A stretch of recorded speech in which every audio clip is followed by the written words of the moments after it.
लाना चाहिए।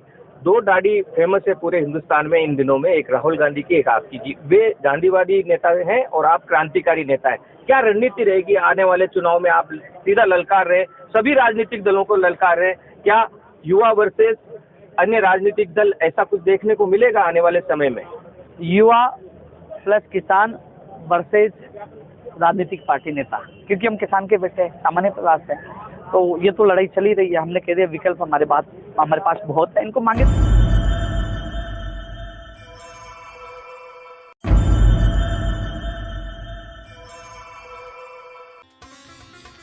उपेंद्र यादव ने युवा तथा किसानों को लेकर राजनीति में उतरने का ऐलान कर दिया है।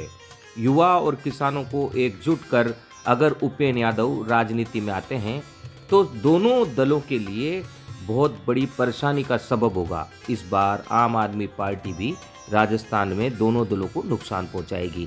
ऐसे में उपेंद्र यादव की ललकार बेकार नहीं है।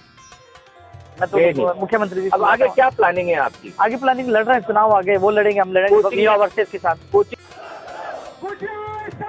कुछ इसी तरह की हठधर्मिता थी दिल्ली में कांग्रेस की मुख्यमंत्री शीला दीक्षित की, और सामने थे अरविंद केजरीवाल तथा अन्य उनके साथी।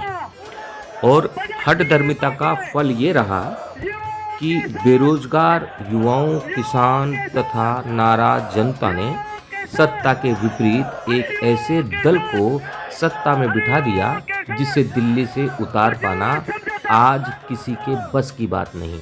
न बीजेपी आम आदमी को उतार पा रही है, न कांग्रेस तो कहीं टिक ही नहीं पा रही है। कहीं ऐसा न हो जाए उपेंद्र यादव युवाओं को लेकर अलग ही गणित राजनीति की राजस्थान के आने वाले चुनाव में पैदा कर दे। ये बिसात बिछाई जा रही है। एक और जहां सचिन पायलट नाराज हैं और अपनी नाराजगी प्रकट करते हुए बिल्कुल आला कमान के आदेश की परवाह न करते हुए अकेले दम पर निकल पड़े हैं अपने समर्थकों को जोड़ने के लिए, वहीं हनुमान बेनीवाल और किरोड़ी लाल मीणा युवा बेरोजगारों को अपनी ओर जोड़ने के लिए अग्रसर है।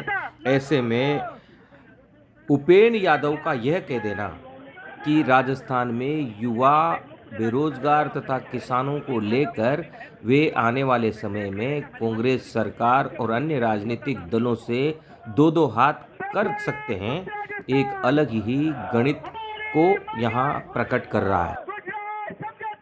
पीड़ा बताते हैं, बहुत परेशान दुखी है, चाहे वो गुजरात समझौते की मांगे हो, चाहे वो बजट की घोषणाएं हो, चाहे वो अब पेपर लीक जैसी घटनाएं हो, सब दुखी है, परेशान है। आप सबसे पूछिए तो मुख्यमंत्री जी, अब आगे क्या प्लानिंग है आपकी? आगे प्लानिंग लड़ रहे हैं, चुनाव आगे वो लड़ेंगे, हम लड़ेंगे युवा वर्सेस किसान। कोचिंग नियामक आयोग आ रहा है, उसका प्रारूप क्या होना चाहिए? क्या उसमें आप अपनी तरफ से कुछ ऐड करवाना चाहेंगे? नहीं, कोचिंग वालों की जो मनमानी जो है ना रुकनी चाहिए। जो कई लोग फैकल्टी क्या दिखाते हैं, अंदर क्या होता है, फीस क्या है, तो इसको लेकर कोचिंगों के नाम जो पेपर लीक में आ रहे हैं जैसे, तो सरकार को कोचिंग विनायक जो आप आयोग बता रहे हैं उसके अलावा सख्त कानून भी इन लोगों के लिए लाना चाहिए।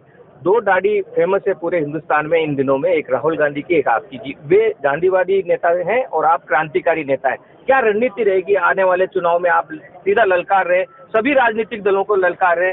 क्या युवा वर्सेस अन्य राजनीतिक दल, ऐसा कुछ देखने को मिलेगा आने वाले समय में? युवा प्लस किसान वर्सेस राजनीतिक पार्टी नेता, क्योंकि हम किसान के बेटे सामान्य प्रयास है, तो ये तो लड़ाई चली रही है। हमने कह दिया विकल्प हमारे पास बहुत है, इनको मांगे। अरे नेताओं की वोटों की पेटी लीक क्यों नहीं होती? मेरे युवा बेरोजगारों की सपनों की वो पेटी, पेपर की पेटी क्यों लीक हो जाती है? ये सबसे बड़ा सवाल है। और दूसरा सवाल है, जब नेताओं के समय पे चुनाव होते हैं, समय पर परिणाम आते हैं, समय पे शपथ लेते हैं, तो मेरे राजस्थान के युवाओं को समय पे रोजगार क्यों नहीं मिलता? जब नेताओं के चुनाव में वीडियोग्राफी होती है, सुरक्षा ऐसे होती है, तो राजस्थान के युवाओं के भविष्य के लिए वीडियोग्राफी क्यों नहीं होती? नेता वर्सेस युवा, नेता वर्सेस